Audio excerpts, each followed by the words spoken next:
Hello students, welcome to the new video of DK Goyal Full Book Solution Series. So students, आज की video में हम करने वाले हैं अकाउंटिंग इक्वेशन का क्वेश्चन नंबर 8 और 9। इससे पहले के पिछले क्वेश्चंस में पिछली वीडियोस में करा चुका हूं। जिन स्टूडेंट्स ने वो वीडियोस नहीं देखी हैं जाके देख सकते हैं। तो चलिए स्टार्ट करते हैं। तो क्वेश्चन देखिए, prepare the accounting equation on the basis of the following. तो पहला पॉइंट क्या है? Started business with cash 1,40,000 and stock 2,50,000। तो यहाँ पे बिजनेस स्टार्ट किया है किससे? आज तक इससे पहले के जितने भी क्वेश्चंस थे उसके अंदर जब बिजनेस स्टार्ट करते थे तो सिर्फ कैश होता था, पर यहाँ पे स्टॉक भी है। मालिक ने हमें स्टॉक भी प्रोवाइड किया है। ठीक है, तो अब इसकी एंट्री कैसे करेंगे? इसकी एंट्री लिखेंगे first point, started business with cash and stock. तो देखो, जब बिजनेस स्टार्ट किया तो मालिक ने हमें कैश दिया और स्टॉक दिया, तो हम दोनों हेडिंग बनाएंगे। एसेट्स होते हैं कैश, तो कैश के अंदर कैश भी आएगा और स्टॉक भी आएगा, दोनों ही बनेंगे। ठीक है, कैश कितना है? कैश है 1,40,000 और स्टॉक है 2,50,000। तो स्टॉक कितना आ जाएगा? स्टॉक 2,50,000। ठीक है, ये हमने लिख दिया। तो मालिक ने यहाँ कितना पैसा लगाया? 1,40,000 प्लस 2,50,000, दोनों को ऐड करके हमारी वैल्यू आती है 3,90,000। तो वो हम क्या लिख देंगे? वो कैलकुलेटर के अंदर लिख देंगे। तो यहाँ फर्स्ट पॉइंट हो गया। तो फर्स्ट पॉइंट के बाद हम एक लाइन खींचेंगे। फिर देखते हैं नेक्स्ट पॉइंट। नेक्स्ट पॉइंट है sold goods costing 50,000 at a profit of 25%। तो देखो, अब हमने सामान को बेचा है। कितने का सामान था? 50,000 का। उसे 25% प्रॉफिट पे बेचा है। ठीक है, तो बिजनेस कर रहे हैं तो प्रॉफिट पे तो बेचेंगे। प्रॉफिट कितना हुआ है उसको निकालेंगे। तो निकालेंगे कैसे? मैंने आपको सिंपल शॉर्ट ट्रिक बताई है। 50,000 का अगर आपको 25% निकालना है किसी भी चीज का, उसी का डिवाइड करोगे कितने से? 4 से। तो यहाँ आप डिवाइड करेंगे इसको 4 से, तो हमारी वैल्यू आएगी 12,500। मींस 50,000 का सामान था, उसमें 12,500 का प्रॉफिट हुआ। तो टोटल कितना होगा? टोटल बिका होगा ये सामान 62,500 का। ठीक है, तो आप इसकी ट्रांजेक्शन करेंगे। ट्रांजेक्शन कैसे करेंगे? यहाँ लिखेंगे बी पॉइंट सोल्ड गुड्स।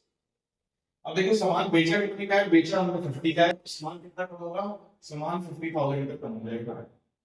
अब हमने बेच दिया है उसके 62,500 रुपीज में, और ऐसे भी बेचा है तो हमारे पास आएगा पैसा, मींस 62,500 रुपीज हमारे पास आ जाएंगे। अब देखो, 50,000 का सामान 62,500 में बेचा, मींस 12,500 का हमें प्रॉफिट हो गया। और हम प्रॉफिट कहाँ रिकॉर्ड करते हैं? प्रॉफिट हम रिकॉर्ड करते हैं कैपिटल, मींस कैपिटल के अंदर हम 12,500 रुपीज रिकॉर्ड करेंगे। ठीक है, उसके बाद देखते हैं next point, C point. Next C point देखते हैं, डिपॉजिटेड इनटू बैंक 1,80,000। हमने 1,80,000 रुपीज बैंक के अंदर डिपॉजिट कर रहे हैं। तो देखो, बैंक के अंदर अगर हम पैसा डिपॉजिट करेंगे तो सिंपल क्या होगा? यहाँ लिखेंगे deposited in bank.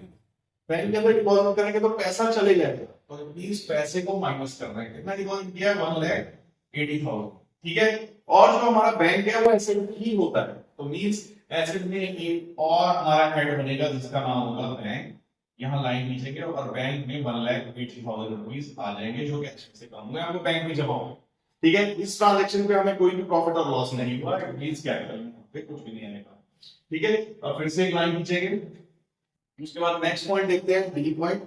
D point है परचेज गुड्स फ्रॉम मोहन 80,000।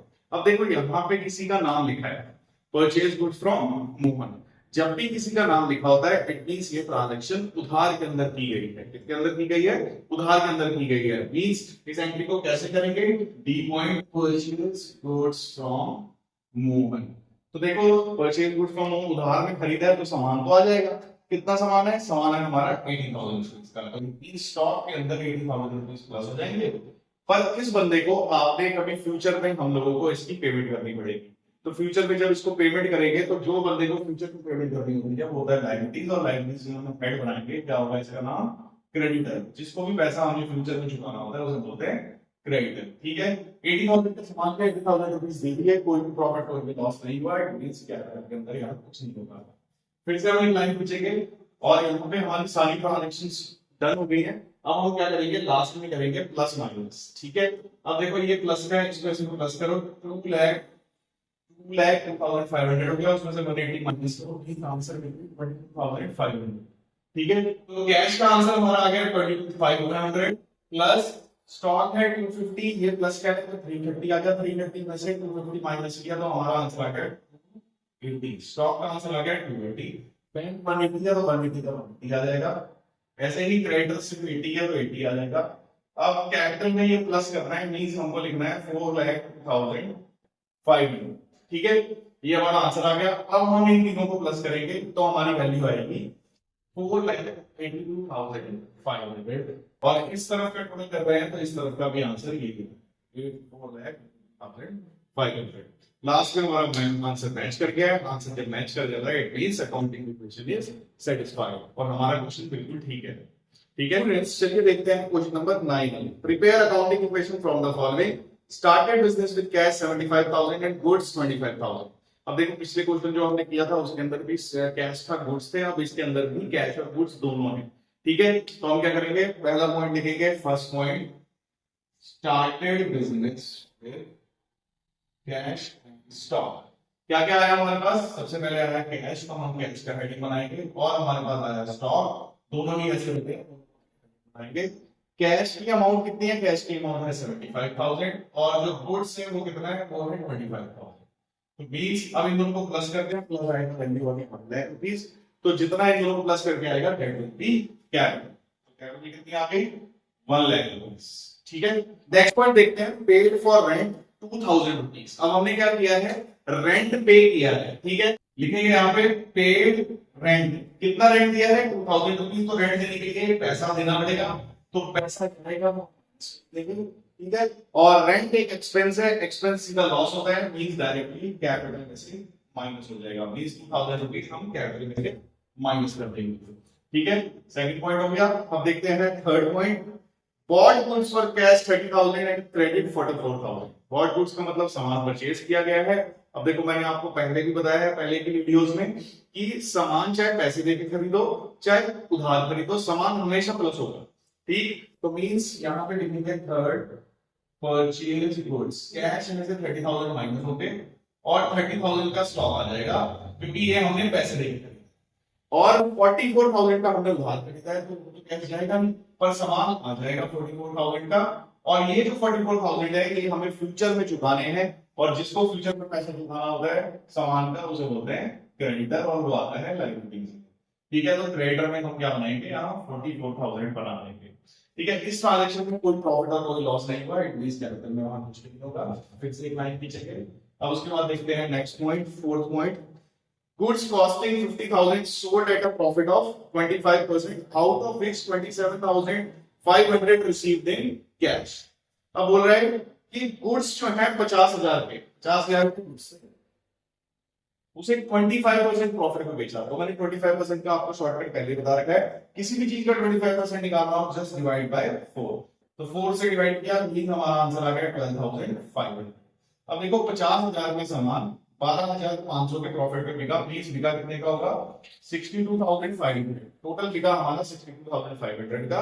अब इसमें से बोल रहा है कि 27,500 रुपया मिलेगा, 27,500 रुपया कैश में मिल गया, तो इसको माइनस करो, तो कितना नहीं मिला, तो हमारी वैल्यू आ जाएगी, तो हम माइनस करेंगे, तो हमें कितना पैसा नहीं मिला, हमें 5,000 नहीं मिला, ये हो गया क्रेडिट। ठीक है, अब हमने इस ट्रांजेक्शन में क्या किया है, 50,000 का सामान था, 12,500 का प्रॉफिट बिका, टोटल बिका 62,500 रुपए, उसमें से 27,500 रुपए मिल गया, तो वो माइनस कर दिया, तो इसका मतलब 35,000 नहीं मिला। जो पैसा नहीं मिलता है फ्यूचर में मिलेगा, उसे क्या बोलते हैं, उसे बोलते हैं डेटर। तो ये क्या हो गया, ये हमारा डेटर हो गया। ठीक है, अब इस ट्रांजेक्शन को रिकॉर्ड कैसे करेंगे, तो देखते हैं, देखिए 4 पॉइंट सोल्ड गुड्स। अब देखो पैसा कितना आया है, पैसा आया है 27,500, इसके अंदर 27,500 प्लस कर दो, सामान कितना गया, सामान गया 50,000 का। ठीक है, 50,000 का सामान चला गया। अब 35,000 के डेटर आएंगे, डेटर भी हमारा क्या होता है, डेटर हमारा होता है एसेट, तो इट मींस एक एसेट बनेगा, कितना 35,000 का हमारा डेटर आया था, वो हमने लिख दिया। और इस ट्रांजेक्शन में हमें 50,000 का सामान हमने 12,500 के प्रॉफिट पे बेचा है, तो जो प्रॉफिट होता है हमें रिकॉर्ड किया जाता है, प्रॉफिट और लॉसेस हम रिकॉर्ड करते हैं, क्या यहाँ प्रॉफिट है तो प्लस कर देंगे, तो ये ट्रांजैक्शन यहाँ कंप्लीट हो गई। अब हम क्या करेंगे, यहाँ पे नीचे के, उसके बाद नेक्स्ट ट्रांजैक्शन देखते हैं, purchase the motorcycle for personal use. अब हमने फॉर्म में क्या किया, मोटरसाइकिल मालिक ने अपने पर्सनल यूज के लिए खरीदी, तो पर्सनल यूज सिंपल क्या होता है, ड्राइंग्स। ठीक है, तो हम यहाँ कर लेंगे 5th पॉइंट, यहाँ पे लिखेंगे ड्रॉइंग्स या purchased motorcycle for personal use. कितने रुपए की थी? 20,000 रुपीज की। 20,000 रुपीज कैश में से माइनस करो, और ड्रॉइंग सीधा लॉस होता है तो सीधा कैपिटल में से उसको माइनस करो, ठीक है, उसको माइनस कर दिया। अब यहाँ की जो लाइन, अब लाइन जो अब क्या है, ये कैश को प्लस माइनस करेंगे, तो कैश को प्लस माइनस करके हमारा आंसर आएगा। इसको 27, ये दोनों प्लस किया, इसमें प्लस करेंगे, और ये तीनों माइनस किया, तो इन तीनों को माइनस करेंगे, तो हमारा आंसर आएगा 50,500। ठीक है, अब इसको प्लस करो। अब ये है स्टॉक, स्टॉक को प्लस माइनस करो तो हमारा आंसर आएगा 49,000। ठीक है, डेटर में कोई चेंज नहीं है, तो डेटर 35 का 35 आ जाएगा। ऐसे ही क्रेडिटर लिखने थे जो आएगा 44,000। अब कैपिटल में ये दो ट्रांजेक्शन प्लस में है, बाकी दो माइनस में है, 90,500। ठीक है, हमारे सारे आंसर आ चुके हैं। अब क्या करेंगे, अब हम इन सबको प्लस करेंगे, तो इन तीनों को प्लस करके हमारा आंसर आएगा 1,34,500। ठीक है, अब इसको प्लस करेंगे तो हमारा आंसर आएगा 1,34,500। दोनों तरफ हमारा आंसर मैच करके आए, तो इट मींस यहाँ पे हमारी अकाउंटिंग इक्वेशन सेटिस्फाई होती है। सो आई होप आपको ये दोनों क्वेश्चन अच्छे से समझ आए होंगे। See you guys in the next video with the next question of this chapter.